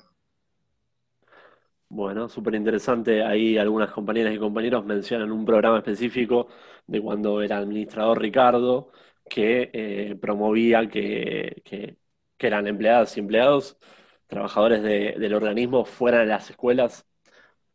Interesante, ahí lo estaban mencionando. Claro, bueno, entonces debe ser ese el que yo había visto, pero después, claro, se discontinuó, después quedó la nada, pero yo sabía que había una unidad dentro de la FIP encargada de eso. Sí, sin duda, yo creo que es esencial que todos y todas nos metamos en estos temas tributarios y no tengamos miedo, porque en definitiva somos nosotros los dueños de formar nuestra propia verdad, nuestra propia realidad, y no que con el ejemplo que vimos de la leche, de que en realidad fue todo un barro de cancha para tratar de decir que estábamos subiendo la leche cuando no era así, o no sé, hay millones de ejemplos que han pasado donde se distorsiona todo, y más allá de que te lo quieran distorsionar, yo creo que lo esencial es que cada uno pueda sacar su propio criterio, su propia conclusión, que puede compartir o no, decir, bueno, perfecto, yo estoy de acuerdo, yo saco mi propia conclusión y digo, no, para mí el Estado no tiene que estar, pero no, yo llego a esa conclusión porque yo llego a esa conclusión, no porque lo escucho o lo leo en un diario. Perdón, fui un poquito. No, está perfecto, te apasiona. Una pregunta te hago más de carácter político, que es interesante, que le había consultado a Alberto, que dice, ¿cuál es la posibilidad de ir sobre los patrimonios de los familiares de funcionarios que blanquearon luego el decreto de Macri? O sea, ¿hay alguna posibilidad de retroactividad en eso o técnicamente, jurídicamente, crees que no se puede? Sí. Bueno, la semana pasada creo que lo habían preguntado también, no sé si directamente, pero lo habíamos visto Gustavo y Fernanda. Sí, a ver, ponemos en tema al resto de los compañeros, o sea, cuando fue el blanqueo de capitales por la ley 27260, ¿sí? Inhabilitaba o impedía por el plexo legal de que ingresen familiares. ¿Qué hizo el gobierno anterior? Por un decreto, habilitó, un decreto, ni siquiera un DNU, un decreto simple, ¿no?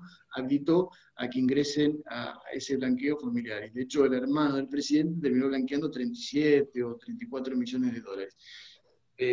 Lógico que si eso está teniendo una discusión judicial. De hecho, si mal no recuerdo, creo que es Felipe Solá que metió un litigio, y creo que está en la Corte, justamente para invalidar ese decreto de Macri.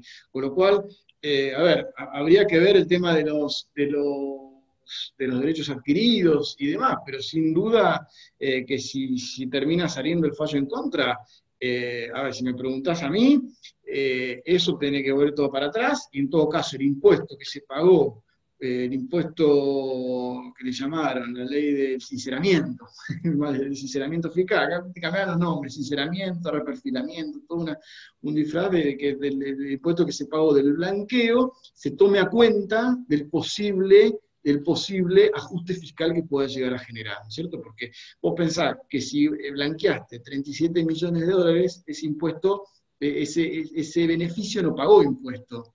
Ese beneficio no pagó, solamente pagó el 10%, o la escala que tenía la 27260. Entonces, si todo vuelve para atrás, ¿qué sucede? Ese sujeto va a tener que cumplir las obligaciones tributarias que correspondan, de acuerdo a las leyes de IVA, impuesto a la ganancia, 35, 21 de IVA, lo que fuera. En todo caso, tomar ese impuesto que pagó como a cuenta de ese otro. Pero acá vos tenés otro tema. Si vos dejás, esta ley 2760 te amparaba de los regímenes penales tributarios.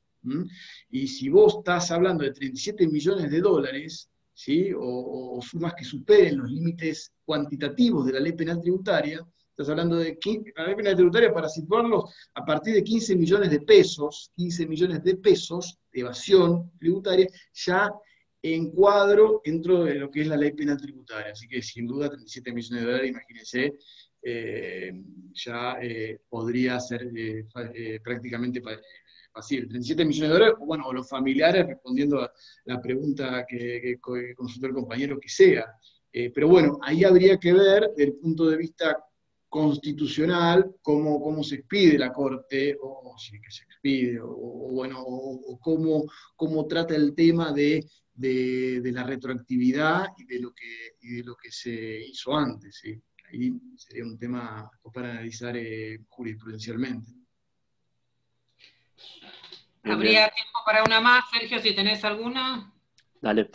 Sí, una de las últimas que me pareció interesante de Karina, que apunta a la relación entre empleo y recaudación. ¿Crees que hay una relación directa entre el componente impositivo y la posibilidad de potenciar al empleo, similar a la anterior de las inversiones, pero ahora en lo relativo al empleo? Por ejemplo, ¿crees que bajando las cargas sociales, las cargas patronales para los empleadores, eso es un factor dinamizador del empleo? A ver, habría que analizarlo. Yo creo que determinadas actividades, yo creo que sí. O sea, por ejemplo, ahora la que se está tratando en el Senado, la Ley de Economía del Conocimiento, donde da ciertos beneficios de reducciones de cargas sociales, ¿sí? Para fomentar esta actividad, yo creo que sí sería viable. Pero bueno, ahí siempre y cuando haciendo un análisis de planificación fiscal, a ver de cómo se comporta esa baja, pero yo lo haría por actividad, ¿sí? Y sería muy cuidadoso en qué actividad puede llegar a ser beneficioso de esa reducción. Pero no tomarla tontas y ciegas, porque ya, de hecho, vimos, no quiero ser insistente, pero baja de alícuotas, de contribuciones, o lo que fuera, tampoco generó en tener máximo nivel de empleo. No ha pasado. Entonces, pero sí me parece que hay que hacer una buena política de gestión y de planificación fiscal con determinadas actividades, sobre todo ahora que estamos en una crisis económica tremenda, qué actividad puede llegar a generar esa ecuación de no ir en desmedro de la carga tributaria, es decir, del bien jurídico de la recaudación, pero al mismo tiempo genere un mayor trabajo y demás. De hecho, a las MIPYMES algo escuché que salió de darle beneficios a los que tomen empleados nuevos, que existan nuevas registraciones. A partir de ahora creo que hay subís la dotación a la nómina de personal, pasás a tener beneficios en las contribuciones. Para el ATP también, para los créditos del ATP, a las empresas que incorporen, les van a dar también una tasa preferencial. Claro, ahí está, tal cual. Sí.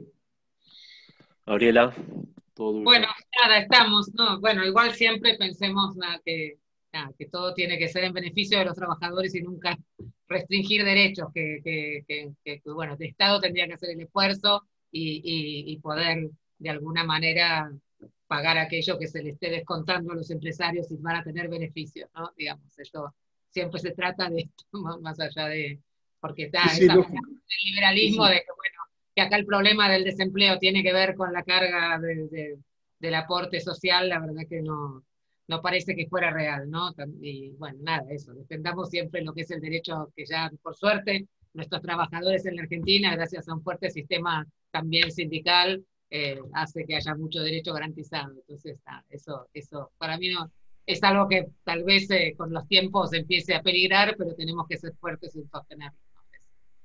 Sobre todo en este momento, ¿no? Como, claro, me parece que el esfuerzo lo tiene que hacer el Estado, como lo vimos que lo hizo en el momento de la pandemia, no más allá. Sí, sí, tal cual, sí, y aparte, lógico, el esfuerzo principalmente lo tiene que hacer el Estado, pero incluso con todo ese esfuerzo, pues fíjate que también ha actuado en maneras de lograrle un alivio, un diferimiento en el pago de las cargas sociales. Muchas empresas han tenido un diferimiento, o sea, yo creo que está siendo muy cuidadoso, justamente resguardando eso que vos decís, Gabriela, cuidando los derechos, pero también evitando que una empresa termine cerrando. Porque, no, es un equilibrio complicadísimo, no tengo duda. Pero bueno, que nunca sean los más débiles los que terminen pagando. Seguro. Ahí la veo a Judith que asiente. Espera que te pongo para... Ahí está, desmuteate, Judith. Bueno, no, coincido plenamente porque justamente en la parte que me toca, digamos, en la parte de los regímenes promocionales, subsidios, exenciones, para achicar la brecha en la diferencia de trabajadores con las trabajadoras, justamente lo que se busca es una cuestión de equidad, no una cuestión de asegurar los derechos y no de retroceder en esos derechos. Y a veces, si estamos haciendo un registro, que espero tenerlo para cuando me toque poner, acerca de los regímenes promocionales a las empresas, cuál es el índice de la diferencia que hay entre varones y mujeres en las plantas trabajadoras. Entonces, con esa brecha podemos ver si encima que son beneficiarios de un régimen promocional, si no pueden achicar también esa brecha, digamos, ponerle acá como un requisito. Y eso no quiere decir que vaya en detrimento de los trabajadores varones, sino de que potenciar la posibilidad de que ingresen más mujeres en esos lugares. Por eso asentía lo que decía, porque hay que buscar ese equilibrio. Lo mismo con los incentivos, lo mismo con las exenciones. El presupuesto tiene una perspectiva de género y todas las resoluciones que estamos tratando de sacar desde la AFIP tienen una perspectiva de género, pero siempre con la mirada de la equidad, ¿no? Por eso me metía. No, está muy bien. Bueno, nada, me parece que llegó el momento, no sé si Claudia, ¿estás ahí? Sí, estoy acá. Como siempre, bueno, recordemos que Judith, no sé si todos los compañeros lo saben, Judith es además funcionaria en este momento de la AFIP, y los enfoques de género están en este momento muy presentes tanto en el diseño del presupuesto público que se mandó para su discusión en el Congreso, como en la AFIP, que además está conducida por una mujer, ¿no? Por Mercedes Marcó del Pon. Así que si te parece, Gabriela, no sé si ya terminaron, dejemos estos últimos minutos como siempre. Y Juan como Pablo, no sé si querés cerrar con algo más, porque las mujeres te invadimos la clase. Está perfecto, ¿no? Sí, no, apoyando lo que dice Judith, sí, tal cual. Incluso en el proyecto de ley de economía y conocimiento hay un beneficio mayor, hablando de los beneficios de las cargas sociales, estrictamente de aumentar el 80% si se respeta el tema de género y se incorporan para lograr esa paridad y demás. Así que eso desde el punto de vista del Estado y apoyado por la AFIP es como que me parece que es un objetivo muy, muy principal que tienen.